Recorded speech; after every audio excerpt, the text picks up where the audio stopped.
The subject is consciousness. A very touchy subject now, see. So many examining how possible, how feasible it is to discover consciousness, you see. I mean, the very attempt to discover consciousness in itself is the most ridiculous thing, but it's not. Why is it ridiculous, you see? Because we are consciousness. So whatever we see, whatever we feel, whatever we hear, whatever we smell, whatever we know about ourselves is consciousness, knowing itself. Now, the reason we cannot fully see ourselves as consciousness is because of this mind. The mind of names, the mind of identities, the mind of knowledge, the mind of information, the mind of thoughts, the mind of fantasies, the mind of imaginations, the mind of particular ways, the mind of theories, the mind of beliefs, the mind of hopes, the mind of attachments, the mind of detachments, create a colossal veil in the front of the mirror of our seeing. So if there's an I, a me, a you, sitting down, thinking about discovering consciousness, putting a plan of action into discovering consciousness, or even collecting or collating as a group in a meditation hall to discover consciousness, it cannot be done because we are already that. But there is a longing in each one of us to discover the root, the very core of what consciousness is, not the result of consciousness. Because open your eyes, the result of consciousness is before your very eyes. The result of consciousness is working this body. The result of consciousness is the planets, the solar system, the universe, and all that is encased in this existence. So we know what consciousness is. I mean, some minds, they don't accept that even, because they say, no, it's this is different, you see, this is not consciousness. Is the flower conscious? Is the table conscious? Did it come from a conscious living form? Is the earth not conscious? Is the earth not living? Does the earth not provide nutrients for the crops, the barley, the flowers, the potatoes? Everything that lives is consciousness. Just because it doesn't move around like a body and speak to you like a human. You see, that's our expectations. We want everyone to resort to our ways, you see. If the tree wants to be not to be chopped down, let it speak. Oh, look at that, it's silent. Your history tree. Chop.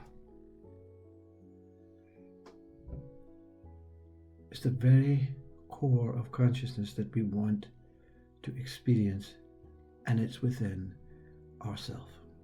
It is nowhere other than within ourselves. You can find the root of consciousness in a plant. If you go into the earth and see that very root, but you won't know what it is, you won't experience it, because the plant appears to be separate from you. And of course it is. So where is the very root of you? What knows the root to you, to I? What is prepared to clamber into the journey of the center of you, the root? What wants to give up the external mind, the external world, the information, because these are obstacles to consciousness? Jesus says in St. Thomas, split the wood, and I will be there. Lift the stone, and you will find me there. So the mind says, humans have made up these words. So let's look at the meaning of the words. Lift the stone. The stone is that thing there that looks like a rock. That's the stone. Lift it up. And Jesus is underneath the stone. You see? Well, this particular stone is on top of grass. But there's another stone over there that is covering the water, that is covering the slabs, that is covering the ice. So how can Jesus be ice, water, earth, slabs? Well, the very idea of using the mind to understand that parable is truly ignorant to the words of Jesus. Lift up the stone, and you will find me there, or I will be there. Nothing to do with the stone.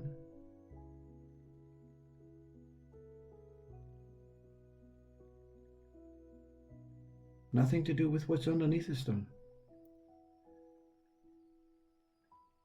Nothing to do with the activity of lifting up the stone. But everything to do with all of these things when they're not divided and treated as individual objects, individual names, and individual actions. So what Jesus is saying, I am everything in life.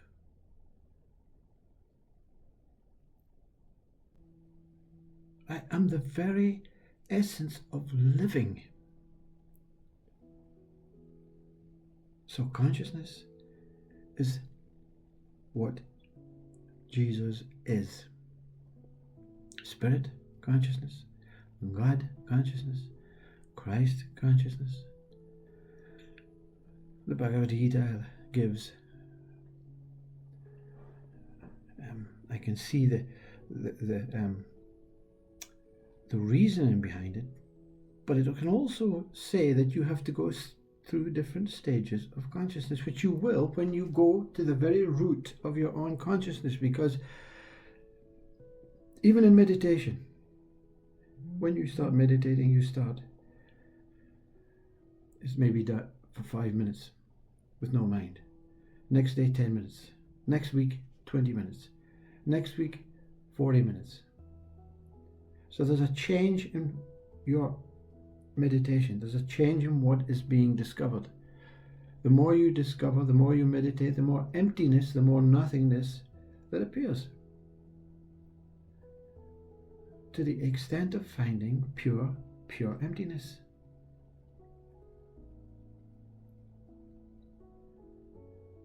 Split the wood, and I am there. Christ is in the wood, in the splitting, in the action, and the idea of the name wood. That is simply a name.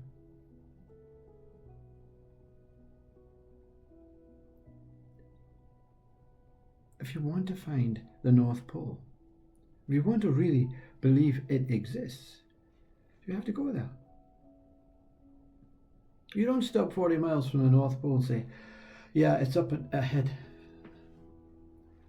but I've had enough.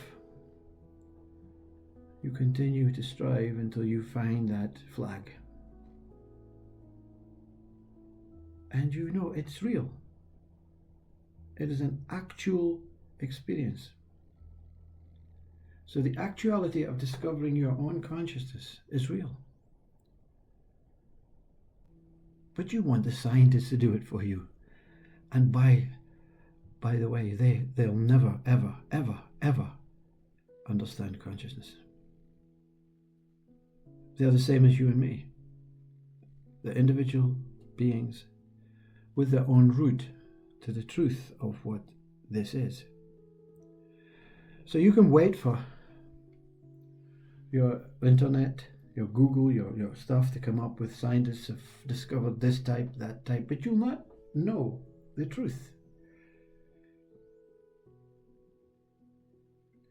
Same as the moon landing, you see. Did the moon landing exist? Well, you don't know because you never experienced it. Did you land on the moon? So you have to take the words, the pictures as to be truth, which they possibly are. But they're not relevant to you, only to the 3 men that stood on the moon. You see, that's how foolish. That's the veil of the ego that covers up the idea that you can discover consciousness, you can discover your own truth. And unfortunately, for myself and many other who have experienced this ultimate enlightenment, it wasn't planned. In fact, it was not sought for. It would not have been attained if one had knew what the process would be. The process of destruction of your story and your mind. And all of this stuff is nauseating. It leaves you, but not with a real reminder.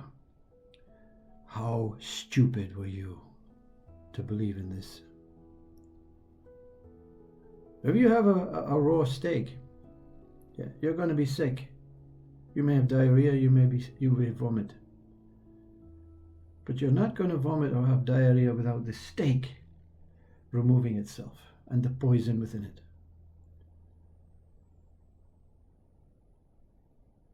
So the mind has to be removed. How vast is your intelligence? How vast is your mind?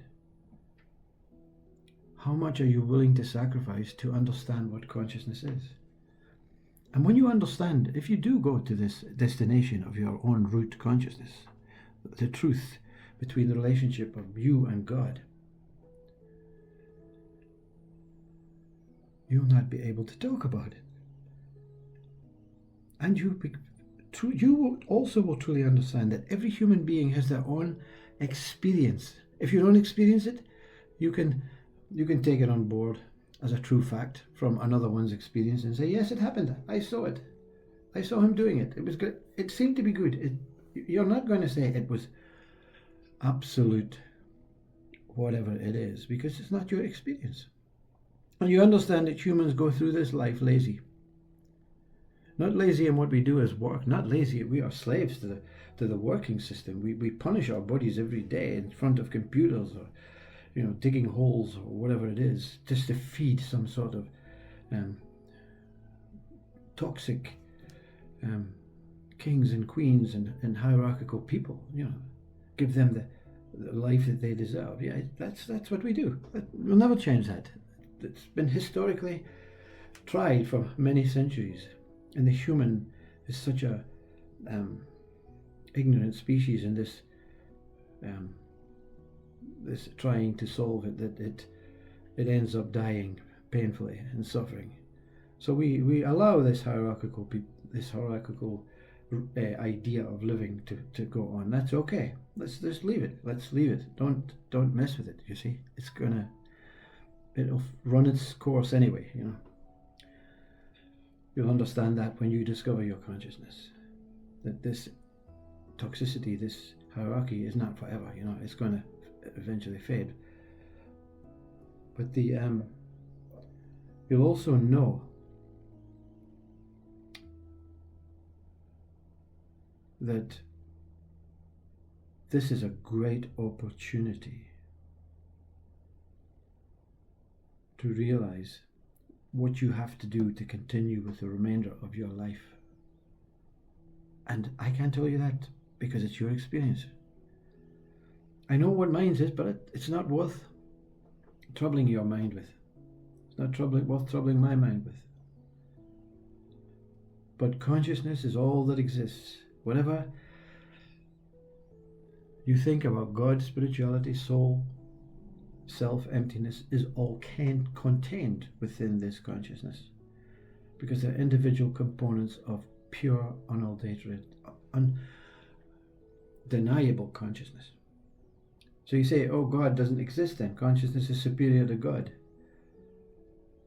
I can't say what it is. I can't say what it is not. I can only tell you to go seek within yourself. Go seek within the root of I, and don't stop digging until you find the end product.